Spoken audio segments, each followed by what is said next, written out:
Banyak penonton film Interstellar yang bingung mengapa Cooper tidak bertambah tua, sementara Murph sudah menjadi nenek-nenek. Fenomena ini sebenarnya bisa dijelaskan oleh teori relativitas fisika.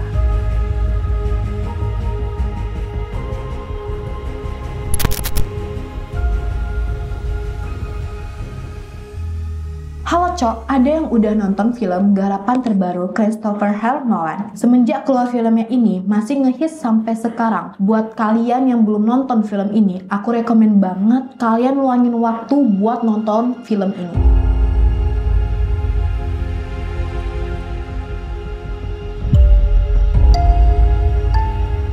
Aku pribadi sebenarnya fans berat film ini karena film ini dibuat oleh salah satu sutradara favoritku, Nolan. Dan aku dengar film yang satu ini digarap dengan cukup serius dari sisi sains sampai melibatkan penasihat seorang fisikawan, ahli astrofisika seperti Prof. KIP Stephen Thorne, sahabat kental Stephen Hawking dan Carl Sagan. Secara keseluruhan, menurut aku film ini keren banget dan sangat layak untuk ditonton secara garis besar. Film ini menceritakan tentang upaya umat manusia untuk mencari rumah baru di luar sistem tata surya kita karena bumi udah kena kerusakan ekologi yang sangat-sangat parah sampai manusia bener-bener udah nggak bisa berbuat apa-apa lagi. Film ini membuat aku hanyut dalam momen-momen menegangkan dalam perjalanan manusia untuk mengeksplorasi alam semesta yang penuh dengan misteri. Dari mulai saat pertama kali manusia masuk ke wormhole, menembus jarak jutaan tahun cahaya yang jauh tak terbayangkan. Kemudian penerapan cryosleep system yang memungkinkan manusia memperlambat metabolisme tubuhnya agar bisa menembus batas usia normal. Upaya manusia mencari kemungkinan apakah masih ada tempat di sudut galaksi lain yang cukup kondusif untuk menjadi rumah baru bagi manusia. Sampai di mana usaha para fisikawan untuk menggenapi rumus gravitasi, gabungan mekanika kuantum dengan teori relativitas. Disebut juga quantum gravity agar manusia dapat menciptakan koloni ruang angkasa. Semua hal itu bikin aku bener-bener larut dalam ceritanya sampai merinding Buat kalian yang udah nonton filmnya, apakah kalian mengalami kesulitan untuk ngerti jalan ceritanya?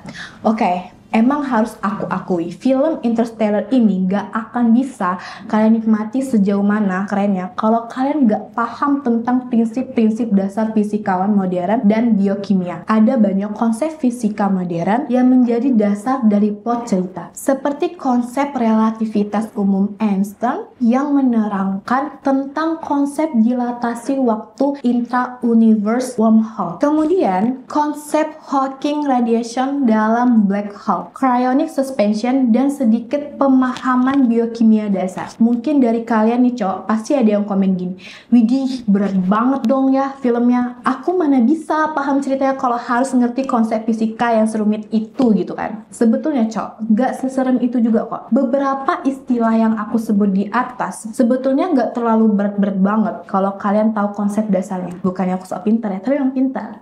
Apa kalian?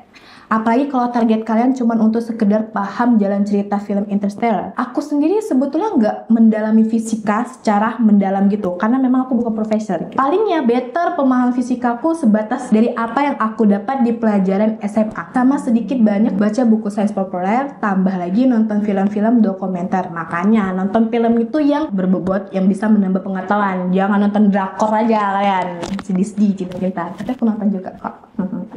Jadi, pemahamanku sendiri akan konsep fisika itu sebatas kulit luar hasil dari baca-baca artikel sains populer doang. Tapi itu semua udah lebih dari cukup kok untuk bisa nikmati film keren ini. So, dengan ngeliat ada begitu banyak yang curhat di sosial media karena nggak ngerti film Interstellar ini, aku jadi kayak gemes sendiri gitu, pengen buat video ini gitu. Rasa kok sayang banget cuman gara-gara nggak paham pengetahuan dasar sains populer, terus kalian malah nggak bisa nikmati film sekeren Interstellar spoiler secara total. Nah, di video ini nih aku akan coba mengupas tuntas beberapa penjelasan di balik cerita film Interstellar. Dari beberapa hal yang akan aku bahas di video ini, aku upayakan untuk membahas sisi sains terlepas dari jalan ceritanya. Tapi tetap saja video kemungkinan akan mengandung spoiler. Buat kalian yang belum nonton film ini dan gak suka kena spoiler, aku saranin kalian nonton dulu baru abis itu kalian tonton video ini. Tapi buat yang gak masalah sama spoiler, ya monggo silahkan tonton sampai habis video ini, dan aku jamin kalian tetap bisa nikmati filmnya karena bahasan aku kali ini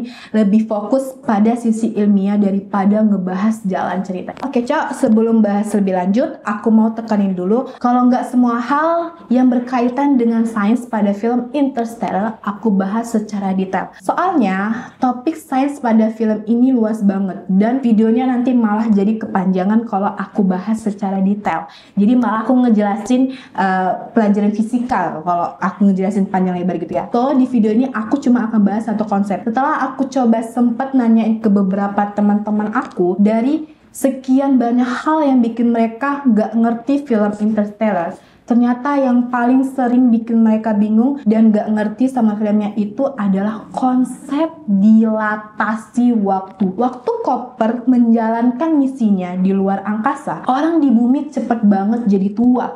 Sementara Cooper dan astronot yang lain gak nambah tua. Masih ingat sebelum ninggalin bumi, Cooper cerita ke putrinya si Murph kalau kemungkinan pada saat dia kembali umur mereka jadi sama. Terus si Cooper ngasih jam ke si Murph buat dicocoki berapa selisihnya waktu begitu kelak nanti dia kembali ke bumi. Mungkin kalian mikir sih ini Cooper lagi mabok atau gimana kok bisa ngomongnya ngelindur kayak gitu. Sampai akhirnya ada adegan di Planet Mirror, itu loh yang planet isinya air semua, terus ada tsunami gede kayak ombak sih. Misi mereka di planet itu adalah ngikutin sinyal koordinat yang ditinggalin astronot sebelumnya untuk dapetin data buat nyari tahu apakah planet itu bisa ditinggalin atau enggak. Begitu para astronot itu masuk ke atmosfer Planet Mirror, mendadak nuansanya jadi tegang. Cooper sampai bilang mereka harus kerja secepat mungkin dan gak boleh buang-buang waktu. Karena 1 jam di Planet Mirror sama dengan 7 tahun di bumi, cok. Gokil sini.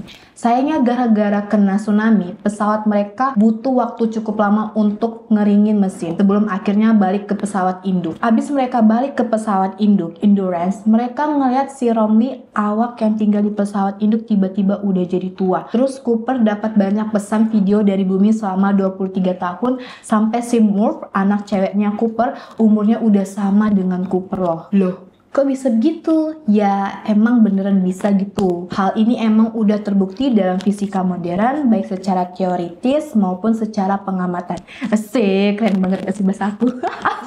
Namanya dilatasi waktu. Konsep ini didasarkan pada teori relativitas khusus Einstein yang menjelaskan bahwa waktu bersifat relatif berdasarkan acuan pengamatan. Dan satu-satunya yang kecepatan yang konstan dari pengamatan adalah kecepatan cahaya. Dalam ilustrasinya, Einstein secara singkat menjelaskan bahwa jika ada sepasang anak kembar, katakanlah bernama Sugiono dan satunya Bambang gitu kan. Terus misalnya si Sugiono ini berangkat keluar angkasa dengan pesawat angkasa yang sangat cepat hingga mendekati kecepatan cahaya. Lalu kembali ke bumi setelah beberapa jam di luar angkasa. Nah, pada saat mereka ketemu waktu di bumi, udah berjalan bertahun-tahun sehingga umur si Bambang yang tinggal di bumi jadi jauh lebih tua daripada si Sugiono. Mungkin kalian mikir gini, loh kok bisa gitu? Apa aku harus sejenius Einstein dulu baru bisa ngerti?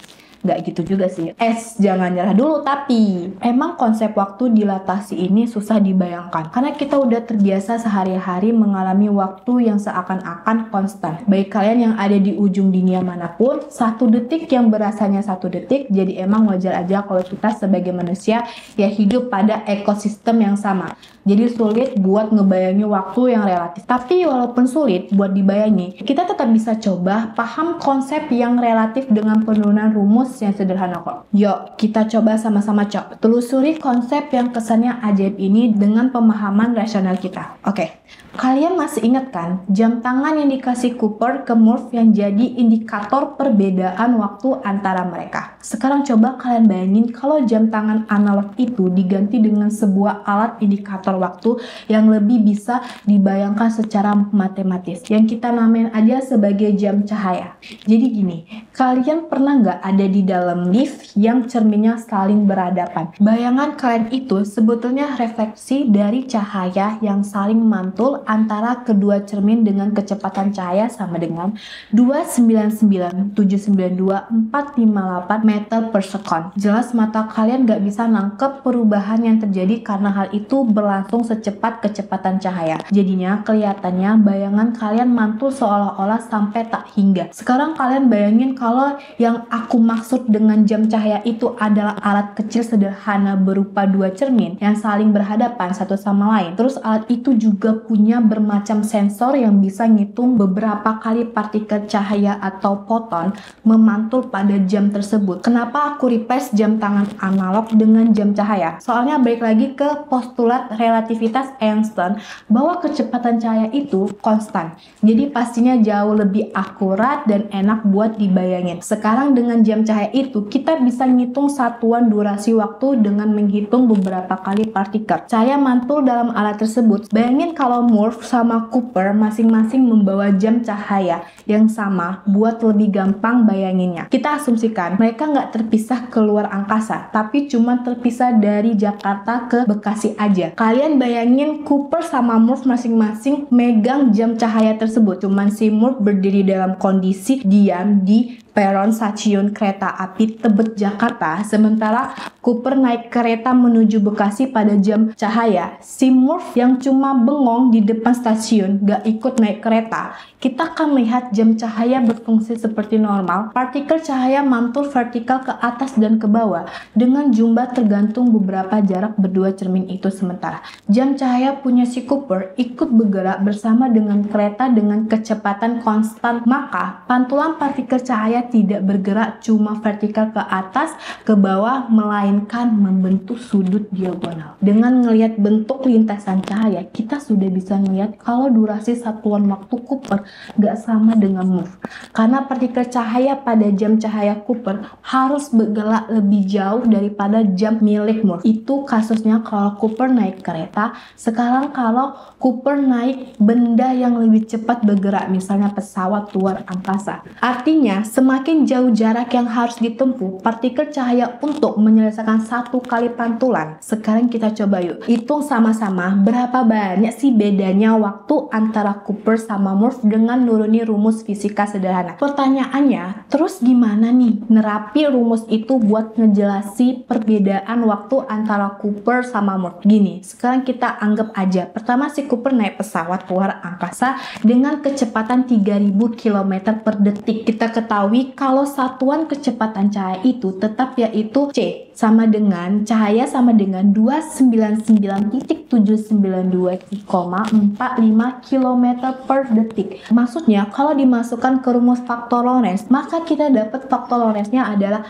1,00005. Terus apa artinya nih faktor Lorentz? Artinya berdasarkan pengamatan si Murph, dia akan melihat bahwa jam cahaya si Cooper akan bergerak 1,0005 kali lebih lambat. Ya emang kalau kecepatannya cuma 3000 km per second sih nggak kerasa. Tapi gimana kalau kecepatannya bisa sampai mendekati kecepatan cahaya? Sekarang kalau kalian coba inget-inget lagi filmnya, si Cooper masuk ke atmosfer planet Miller yang ceritanya itu planet lagi ngikutin rotasi black hole Gargantua dengan kecepatan hampir mendekati kecepatan cahaya di filmnya sendiri. Seingat aku nggak disebutin planet Miller gerak berapa persen gitu kecepatan cahayanya, tapi yang jelas kalau diketahui berapa kecepatan planet itu bisa kalian hitung dengan rumus yang tadi baru aja kita dapat. Buat lebih jelasnya, kalian bisa lihat tabel ini.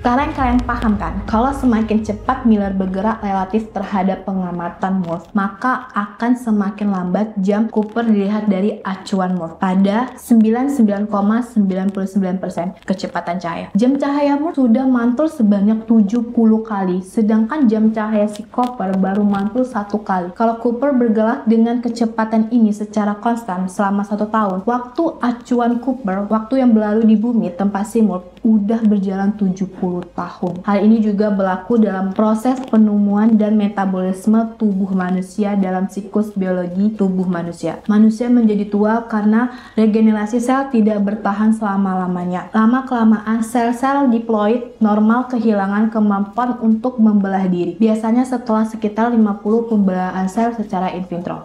Hal ini diikuti dengan beberapa gangguan regenerasi sel, seperti lisisnya dinding sel, gangguan metabolisme di mitokondria, gangguan transkripsi gen, gangguan ambilan oksigen, dan lain sebagainya. Nah, sama dengan pemantulan partikel foton dalam jam cahaya, proses siklus biologis dalam tubuh manusia ini juga mendalami dilatasi waktu. Katakanlah jika jam cahaya Morse mantul sebanyak 70 kali, sedangkan jam cahaya Cooper baru mantul 1 kali. Maka hal yang sama juga terjadi pada proses metabolisme. Katakanlah proses respirasi sel dalam tubuh si Morse udah berjalan sebanyak 70 kali, maka proses respirasi sel dalam tubuh si Cooper baru berjalan 1 kali. Itulah yang menyebabkan perbedaan umur dalam dilatasi waktu.